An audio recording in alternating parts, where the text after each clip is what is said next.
तारदाळ येथे महाविकास आघाडी कोरूची जिल्हा परिषदेच्या उमेदवार सौ दीपाली विनोद कोराणे, तारदाळ पंचायत समिती उमेदवार सौ अनिता पवन शिंदे आणि कोरूची पंचायत समिती उमेदवार आनंदा शेट्टी यांच्या प्रचाराचा शुभारंभ गुरुवारी सायंकाळी करण्यात आला।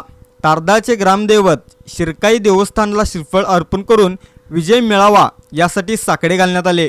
यावेळी महाविकास आघाडीचे नेते बहुसंख्येने उपस्थित होते। कोरूची जिल्हा परिषदेसाठी महाविकास आघाडीकडून राजू शेट्टी यांच्या स्वाभिमानी पक्षाला उमेदवारी मिळाली आहे।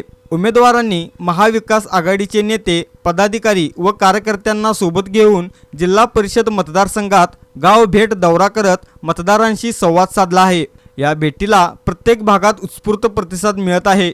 यावेळी राष्ट्रवादी काँग्रेसचे मदन कारंडे, काँग्रेसचे शशांक बावस्कर, शिवसेना उभाटा गटाचे संजय चौगले, राष्ट्रवादी अल्पसंख्याक जिल्हाध्यक्ष यासिन मुजावर, माजी जिल्हा परिषद सदस्य देवानंद कांबळे, चंद्रकांत तांबवे, विश्वनाथ मांजरे, सुनील पाटील, प्रशांत भिवरे, गजानन पाटील, उदय कोळी, संजय तिवडे, विकास खोत, गौरव जाधव तसेच महाविकास आघाडी घटक पक्षाचे पदाधिकारी, समर्थक मोठ्या संख्येने उपस्थित होते।